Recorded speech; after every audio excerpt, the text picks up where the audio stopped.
Hi, welcome to Hot Licks video. My name is Emily Remler, and we're going to be working on bebop and swing, basically the era of after the 40s. In the 50s and 60s, Wes Montgomery, Joe Pass, Pat Martino, that type of thing. These are the people that influenced me, and I'm going to give you what I got from them. And one of the most important things to emphasize is rhythm. And I've been teaching 10 years myself, and I also emphasize that with my students, that rhythm is the most important thing. It must swing.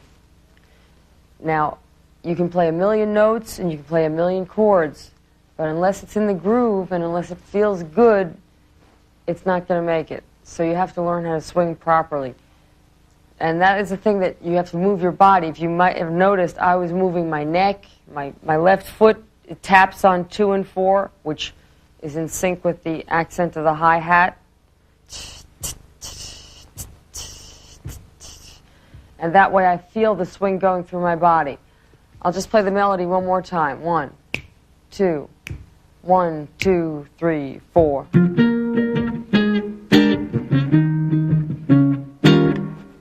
You can do that with me. The chords will be diagrammed. You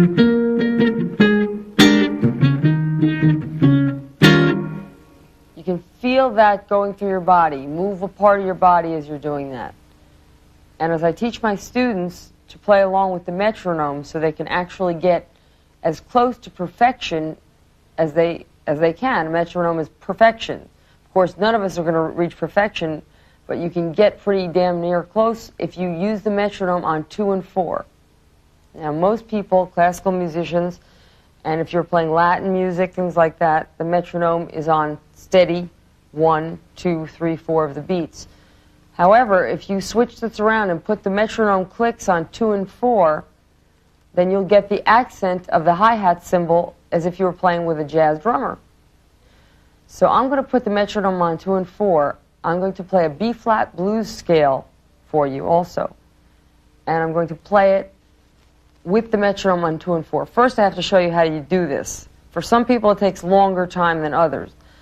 You have to put the metronome on a very low number. I've got the metronome now on 48.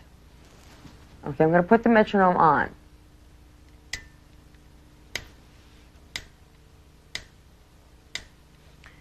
Now, with each click, you have to say out loud, 2, 4, 2, 4, 2, 4, 2, 4.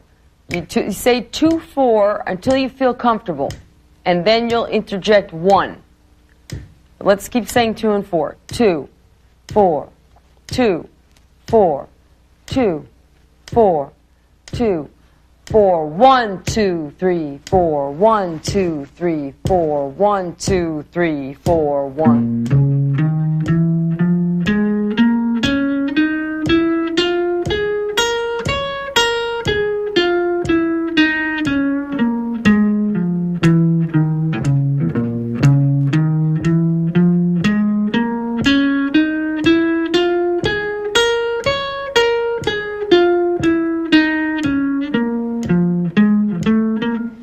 Now, the best thing to do now that you have this scale, if you have the scale down, stop the tape. If you haven't gotten it yet, stop the tape and go down, is to go up and down the scale and try to produce some melodies.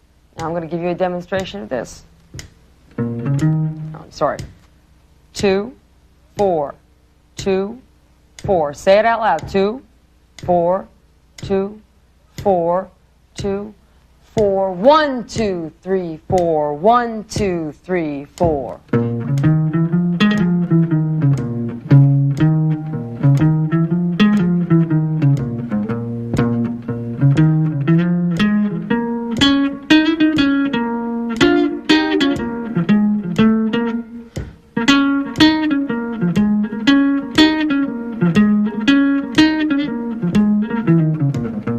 Okay, now that is pretty much in the pocket.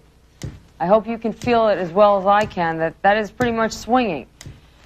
An example of not swinging would be rushing the beat. A lot of guitarists, including myself, have had to work for years. The tendency is to rush.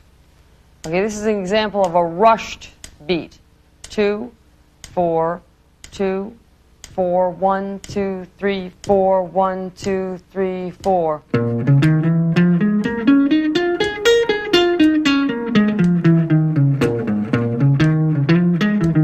See how it doesn't lay as it did before. What you have to do is really feel the beat, just as if it was an electrocardiogram. Each beat would go like this,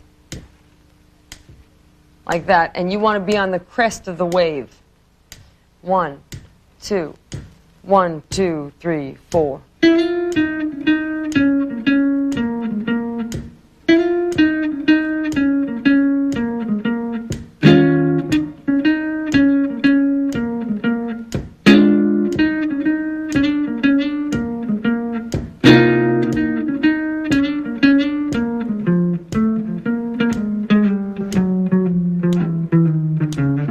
See how laid back that is? I could even lay back further.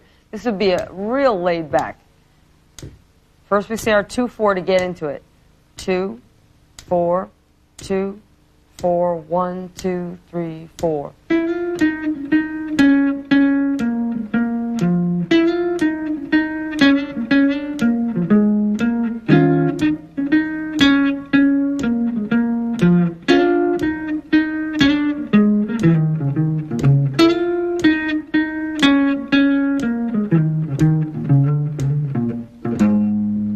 Things I'm just making up in accordance with that scale we were playing before.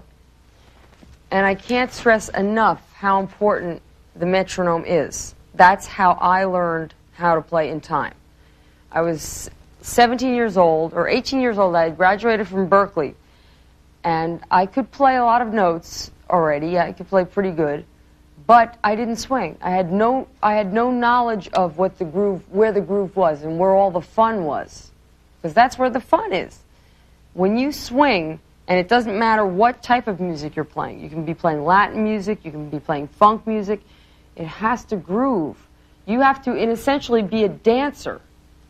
So I had to personally move a part of my body, and therefore I suggest my students also move a part of their body. Their neck should be able to make a full revolution, or their shoulder, or their foot, or something. I happen to have a serious left foot that taps on 2 and 4. I've trained it so hard that it taps on the upbeats. 1 and 3 being the strong downbeats, I tap on the upbeats. That's how much I've conditioned myself. But it helps me to do that way. I don't say that you should also do that, but I do recommend strongly to use the metronome on 2 and 4, just so you can be playing with a good drummer, the best drummer there is, perfection. Now, what this is going to do for you, if you play any melody with the metronome on 2 and 4, your time, you'll begin to hear where your flaws are, where you're rushing and dragging, and you'll get more sensitive to where the time is. As I said before, just like an electrocardiogram beat, you'll begin to feel the beats as waves, each one in itself, and you'll begin to feel whether you're on the crest or whether you're almost overlapping. The person who was really in trouble is when they've overlapped and they don't know. I don't even know if I can give an example of this. I don't think I'd want to do that. You have to be just very careful that your 1 is on an upbeat, not on a click. Let's try this again. Now let's take a melody like Summertime. First of all, we get into our 2 and 4 metronome again. 2, 4, say it with me. 4, 2, 4, 2, 4, 2, 4, 1, 2, 3, 4, 1, 2, 3.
was I played totally independently the song Summertime in a question-answer form. It's very interesting where this form comes from. Is actually from what I believe is from Africa, where the tribes, they'd be going to get water, and they'd say, call to each other, and the other ones would answer back. So it's a question-answer form of playing.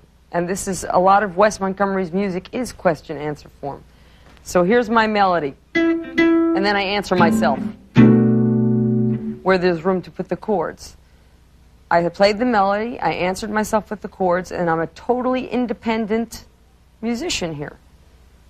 I developed this particular chord solo so I could show off at music stores, because I didn't want to go into Manny's on 48th Street and just play little parts of Led Zeppelin songs and things like that. I wanted to be able to play a full tune all by myself in rhythm all the way through.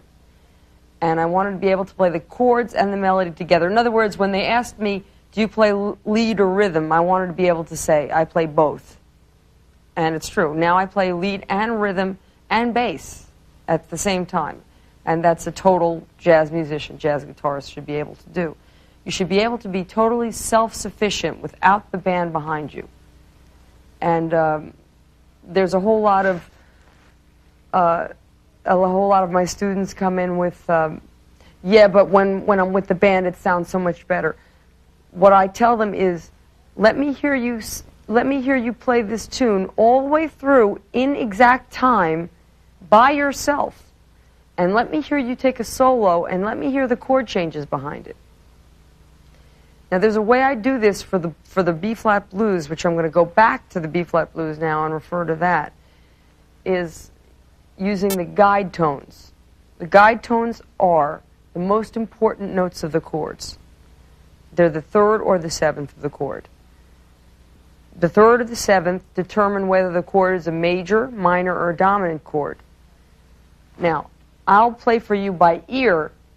You can hear this by ear what the guide tone is. I'm going to play a set of chord progressions. We don't even have to worry about what chords I'm playing.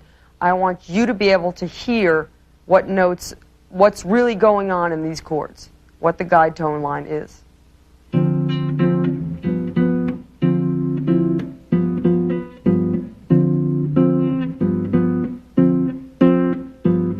Now, I hope you're hearing.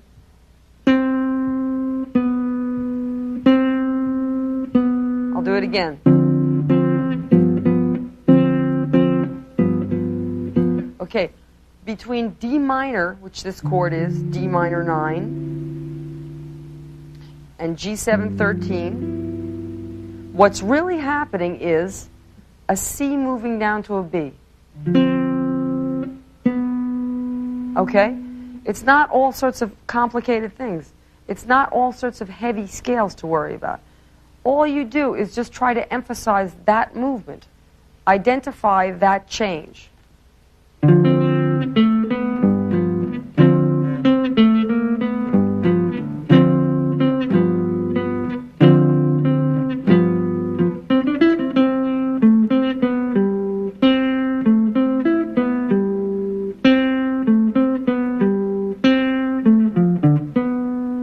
Change?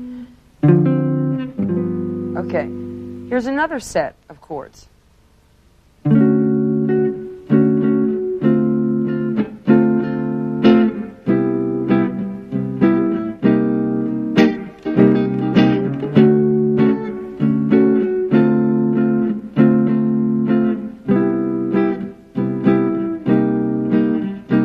Now what's really happening in these chords is this. 2, 3, 4, 2, 3, 4, 2, 3, 4, 2, 3, 4. That's what's really going on. Those are the guide tones. That's what your ear hears. That's essentially the meat of the chord. Not the root, not the fifth, because that's not going to tell you whether the chord is major or minor. What just happened was I was taking a D major 7 chord, moving down to D minor 7, and you heard the third moving down, going down to C major, and you hear now again the third moving down to C minor. So major and minor.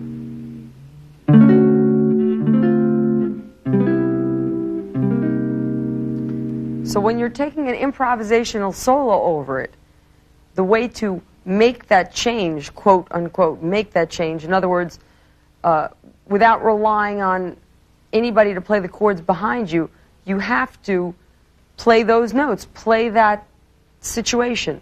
Play the third moving down to the flat third.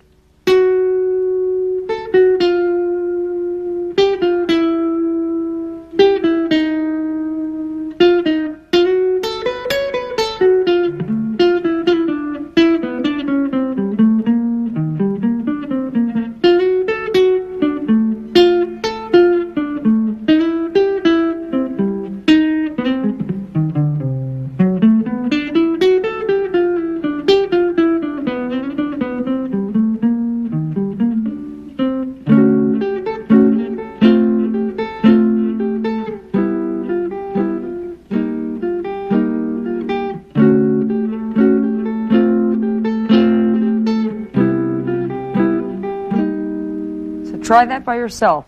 Try hearing the chords and making melodies to emphasize what's happening between those changes. Now, every song in this world has a guide tone line. Every song in this world has a guide tone line. The guide tones, as we said before, are the most important notes of the chord, the third or the seventh. That's because, again, it established whether it's major, minor, or dominant. And the guide tone line is the smoothest possible connecting line through a set of chords.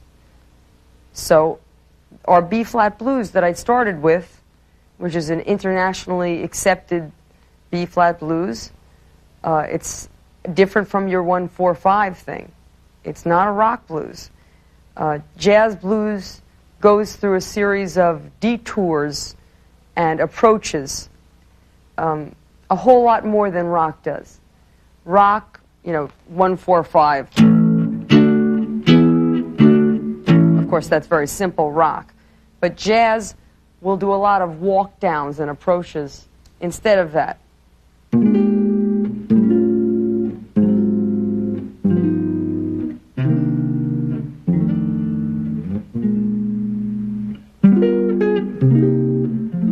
Those are all turnarounds.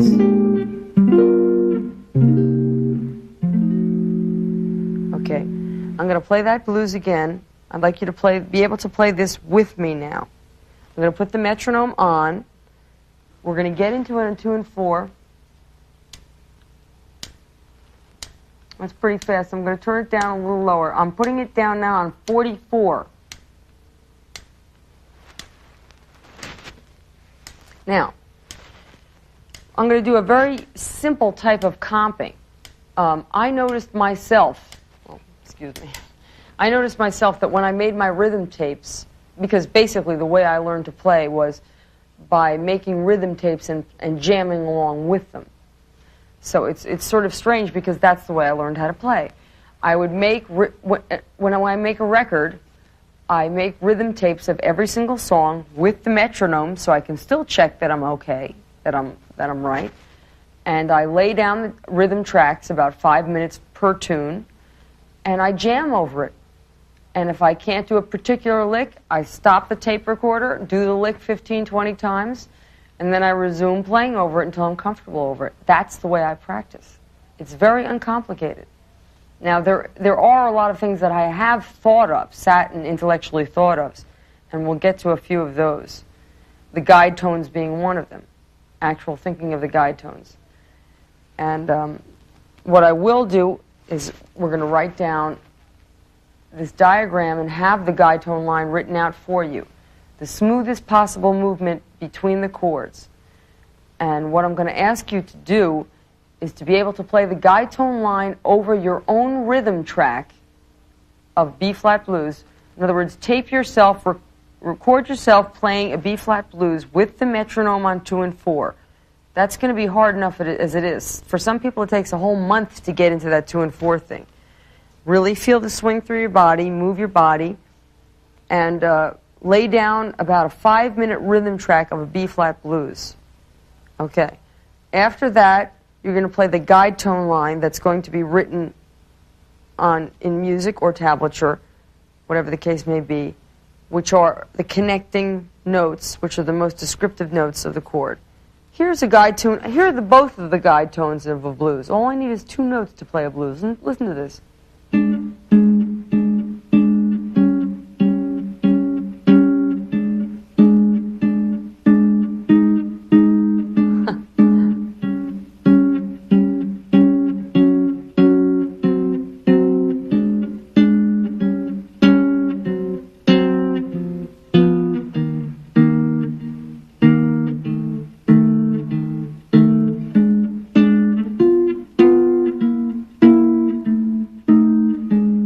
Those are the guide tones. That's the meat of the blues.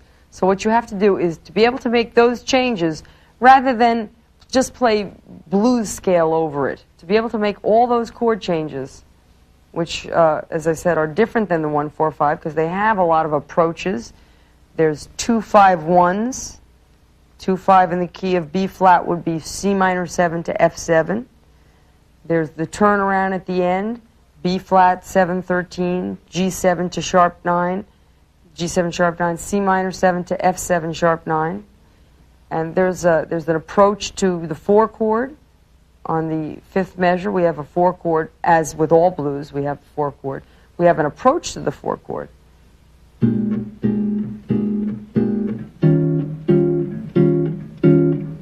Here's our approach.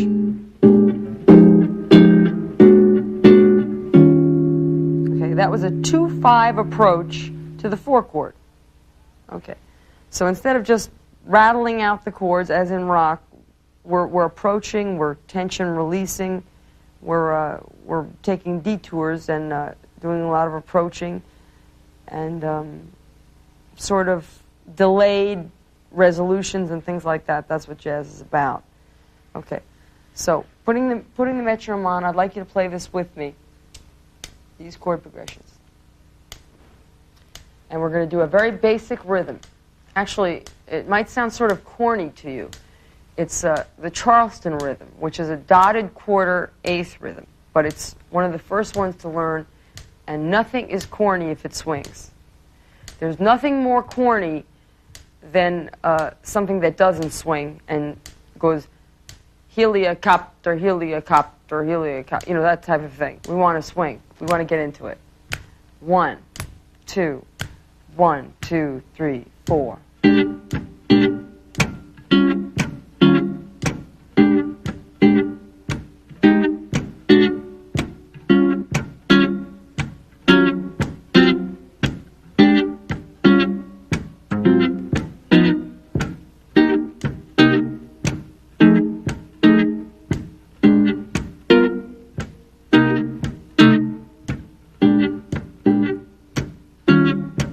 Keep going.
Okay, so you're going to lay down that in a rhythm track, about a 5-minute rhythm track, and then play your guide tone line over it.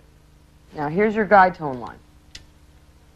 Let's see if you can hear the blues just with the guide tone line. It's a very boring line because it's all half notes, whole notes and half notes. Half notes being the measures where there's 2 chords per measure, and the whole notes being, of course, the measures where there's 1 chord. Here's your guide tone line. I'm going to play it in octaves. 1, 2. Oh, let's get into our 2-4 in the way we usually do it. 2, 4. Say with me. 2, 4, 2, 4, 2, 4, 2, 4. 1, 2, 3, 4. 1, 2, 3, 4. 2, 3, 4.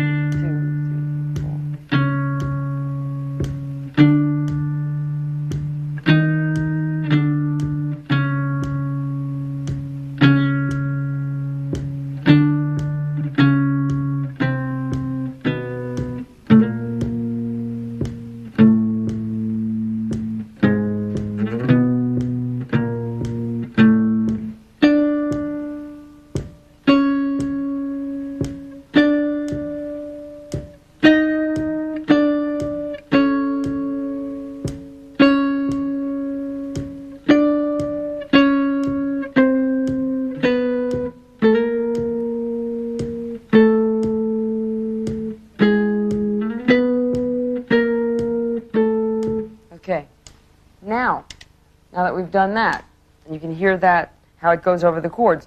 It has to go over the chords because it's the most perfect notes of the chords. It's the best notes of each chord. So therefore, we can't go wrong. Now, what I give to my students in private lessons and what I'm giving to you now as an assignment to do, and what I'll show you myself, is to play the guide tone on the first beat of every measure, and then you can go from there to Mars and back, as long as you hit the next guide tone on the next measure. Now, when there's two chords per measure, you've got to make both guide tones, so there's not a whole lot of room to go to Mars and back. But I'm really serious. You can go to Mars and back. I'd prefer you wouldn't go to Mars and back. I'd prefer you'd use the scale that we did before.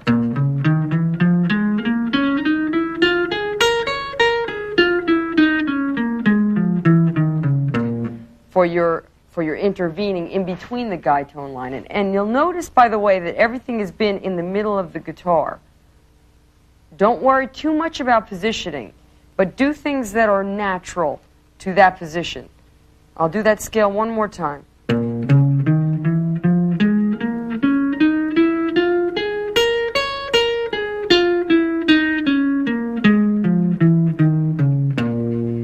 Notice how slow and careful I practice it. Howard Roberts once told me something terrifying. He says, if you practice fast and make mistakes, you're practicing making mistakes. I mean, that's terrifying. So let's picture you had a guy in the apartment next to you. You lived in New York like me, and you can hear everything. Let's picture you heard him practicing like this. Like that type of stuff. Or if you heard him doing this.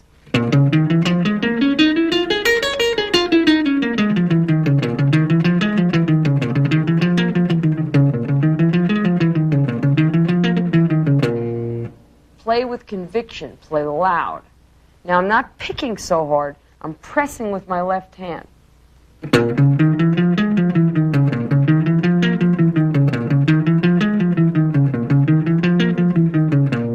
Okay. Now we're going to go back to the guide tone solo. Now I'm going to take a solo with the metronome on 2 and 4, always. And I'm going to play a guide tone, the guide tone specified on the first beat. I'm going to stray away a little, do a little melody, but I'm going to come down on the next guide tone right on beat 1. Not on the and of 4, not on the and of 1, not on the off beats, but right on beat 1 of each measure. And as I said before, when there's 2 chords per measure, you've got to make both guide tones, so there's not a whole lot of time. Here we go. The guide tone line will be shown to you on the screen, and I'm going to hopefully make it myself. It's a hard thing to do. What this does is force you to make the changes, each change. You see, instead of avoiding the areas where you can't hear naturally, get down and fix those areas up. You know what I'm saying? I mean, don't have any void areas. Stop half-stepping. Because I used to half-step everything. Just avoid those chords. These chords, listen. Sure, you can do this. You can do that if you want. But wouldn't it be nice to make all those changes happen? Okay? Make all those changes happen independent of the pianist, of the other guitarist, of the bass, to be able to hear all those changes. Now, I hope you'll be able to hear these changes. I'm going to play the guide tone on the first beat, I'm going to play a little melody that I'm going to just make up spontaneously in between. It doesn't have to be a masterpiece or anything. But the important thing is that I'm going to come down on the guide tone on the next beat. And the other important thing is to also be in sync with the metronome. And as I said, some of you will have trouble with the metronome staying in sync with that metronome. Remember that your click is on the upbeat, that your one is between the clicks. So let's get back into our one again. And I'm going to play my guide tone. I'm going to take a solo now, playing the guide tones on every first beat. And as I said before, first and third beat when the case is 2 chords per measure. Here we go. The tune Tenor Madness, as a matter of fact, does that naturally. Some of you might be able to check that tune out. I don't believe it's in the real book, but it's a pretty much well-known tune. Here we go. Let's get into 2 and 4 together. 2, 4, 2, 4, 2, 4, 2, 4, 1, 2, 3, 4, 1, 2, 3, 4, 1, 2, 3, 4, 1, 2, 3, 4.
I strayed away from the guide tone there at the last.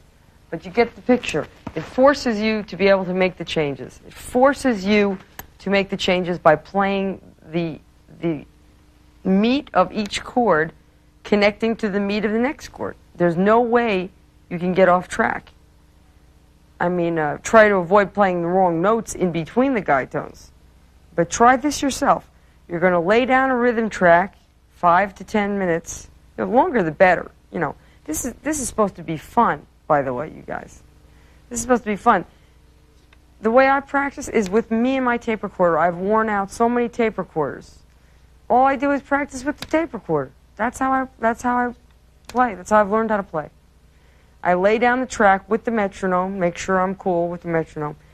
And the deal with the metronome is after you work with the metronome for a while, your time gets so much better that you can hear when you're rushing and when you're dragging. And you can also hear when the rest of the guys or gals in the band are rushing or dragging.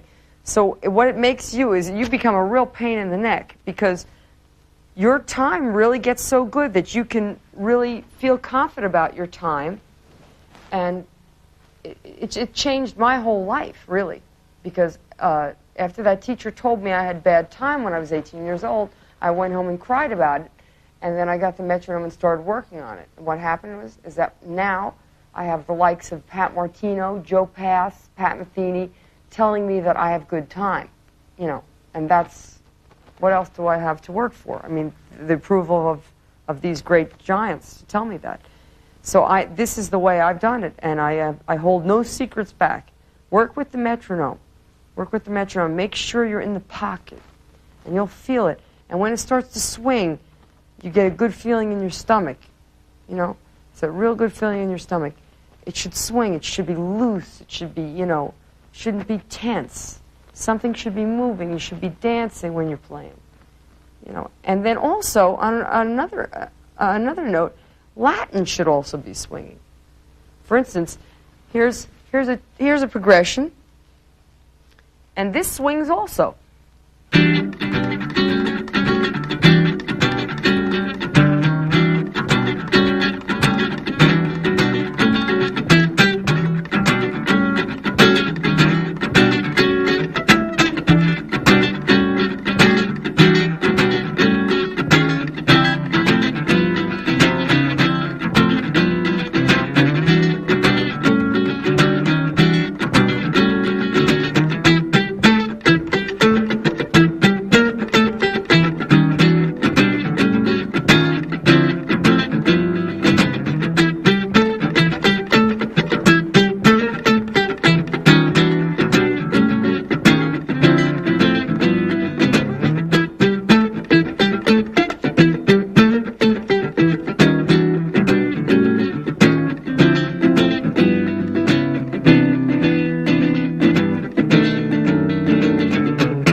swung too.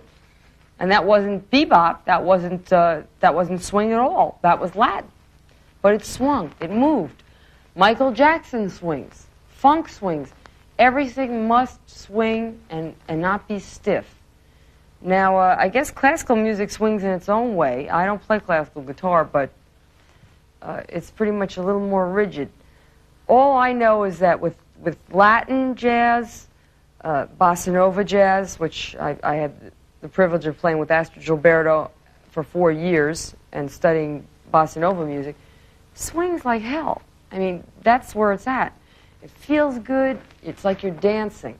You're dancing with your instrument. Now, it seems like all it is out there is licks and chords and notes and all that type of thing. But what I'm trying to stress is rhythm, time, swing, feel good, have fun, dance with your instrument, okay? Let's play that lick again. I made it up. It's no big deal. Maybe I'll put it on my next record. It's just a groove. Now, octaves, the Wes Montgomery style of octaves. I personally keep my pinky always the same. I don't switch fingers. Maybe this is because I have small hands, being a female, I don't know. But the first thing you do with octaves is to try to just go up fourths.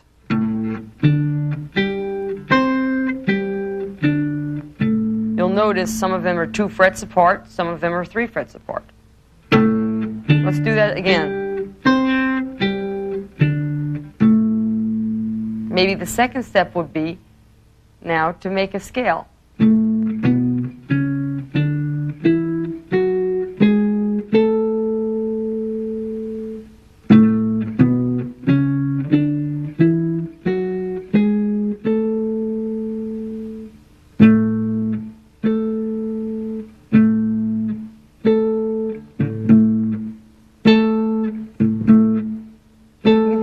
Into swing.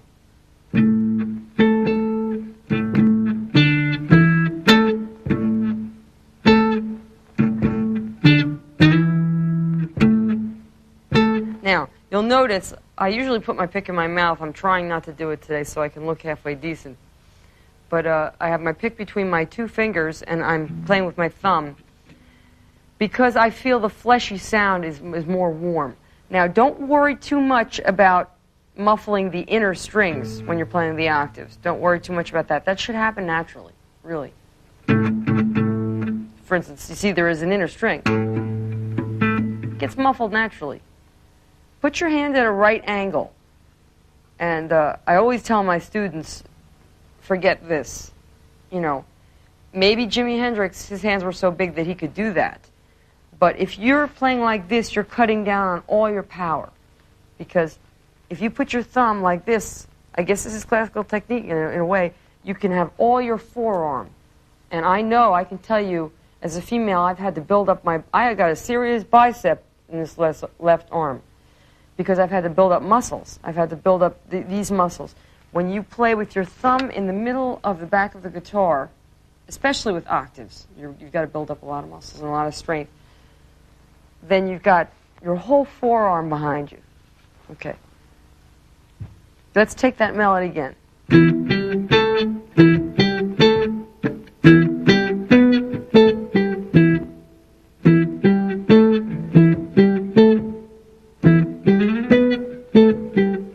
Now, in this case, the metronome would be on 1 and 3. See how I'm tapping my foot on 1 and 3? Let's find a good tone for it. All right, that sounds pretty good.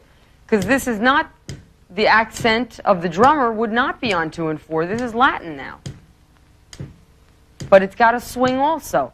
It's got to feel good too. It's got to feel good, guys. It's not so serious. Don't worry about the competition out there. Just have a good time, man. Like when you were 15 and you picked it up and you played in your living room. Keep that up. Egberto Gismonti told me, who is one of my favorite musicians, he says, it can't be work. Don't make it work for you. It's got to be fun. It's still got to be fun. When I sit down, the way I practice, I play along with my tape recorder. I go out into trance land. You know, that's how I practice. no heavy scales, no heavy patterns. I make up melodies. Maybe I'll play a couple of scales to warm up, but I'll play licks. I'll just play music, just fool around. Here we go. Let's mix up something.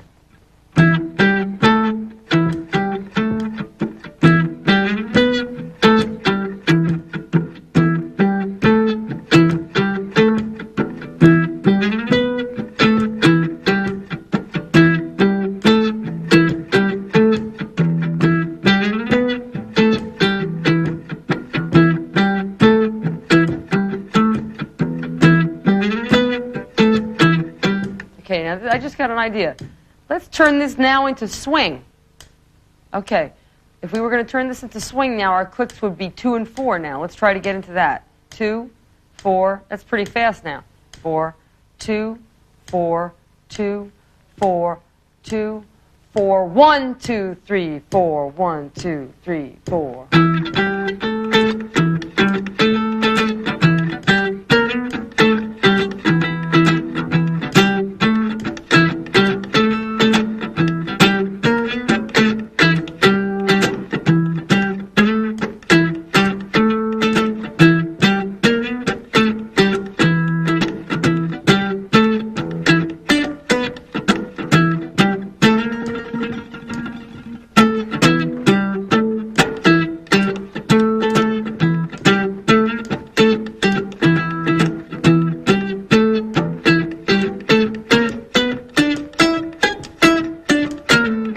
Whoa, I almost missed it.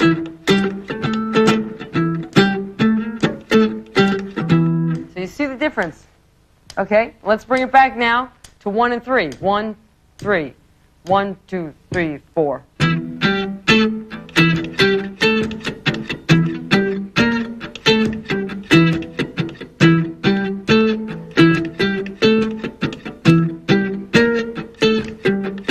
Okay, now you'll notice also that I'm also interchanging my pick and my thumb.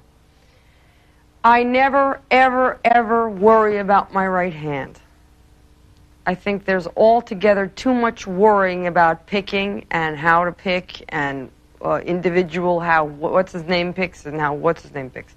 I drove myself crazy last month. I've been playing with Larry Coryell for the past year, and he uses his whole forearm. I think John McLaughlin does the same thing. Now, I don't. I rest my pinky, and always have, and I play with my wrist, I suppose. And I had this thing in my head, I'll never get as fast as Larry, or something like that, if I don't change my whole picking technique.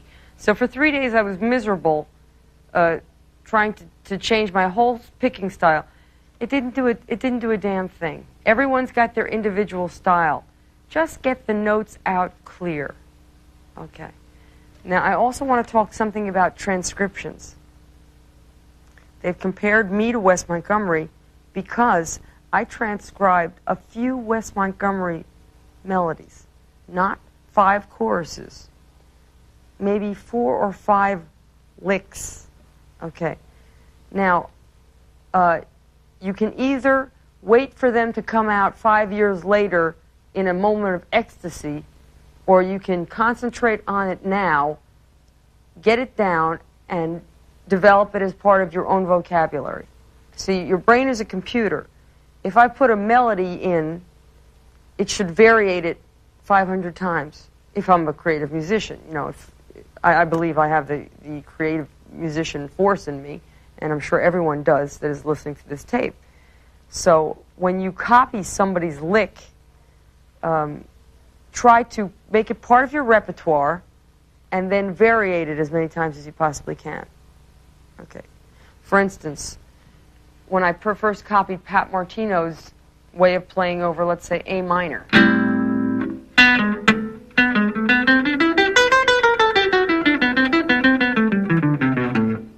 I think that's probably it. But I've done it so much now that I start it now like Pat did, and then I'll end it up some other way.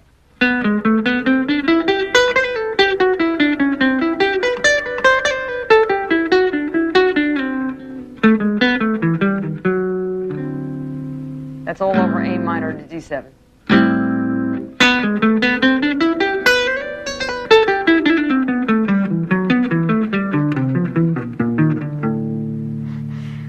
That's what I am working on fourths now, which is the hardest. So my suggestion is about that also, transcriptions. Don't do 5 choruses of giant steps. Do 8 bars of something and incorporate it in your playing. For instance, I don't want to get religious about the deal, but if you read the Bible, if you can just take one concept and apply it to your life, you know, like do unto others as, you know, that the golden rule, you know, one concept is enough for your whole life. You can't read a whole chapter, you know, a whole 12 pages of the Bible and apply it to your life at once. That's the same thing with this. You can't take a whole Wes Montgomery or Pat Martino solo and all of a sudden apply it now to your own vocabulary. Take the essence, take the one lick that you really like, melody, lick, whatever you want to call it, because it's going to come out anyway. And it's nothing that, we always play something we've heard before. Nothing is ever new. Maybe you played it, you heard it when you're 3 years old. It comes out in a moment of improvisation. But no one improvises 100% of the time. Basically what I've got down is maybe 25 or 30 licks in certain minor keys, especially because I play a lot of minor. I'm not going to get into that in this videotape. This is a whole other lesson then. But to be able to have a lot of things to fall back on when you're not spilling out your guts with improvisation. So that's where it goes back to transcribing. Transcribe a little bit of somebody, and then comes A minor, and apply it, and then use it. Make it part of your own repertoire. Make it your own lick. Don't imitate someone exactly. Make it your own vocabulary. Take their essence, and then you turn it into your individual thing. Don't look sideways. Don't look at the competition. Don't look for the electronics to get your sound. Express yourself. Express your feelings from the very beginning. Get into the rhythm. Get into the dance of the thing. Dance while you're playing. Have fun while you're playing. Because that's where it's all about. It's all about having fun. It's not about work. It's not about competition. You only live once. Music is to be joyous and free and express your emotions and feelings. And that's what it's about. Thank you very much.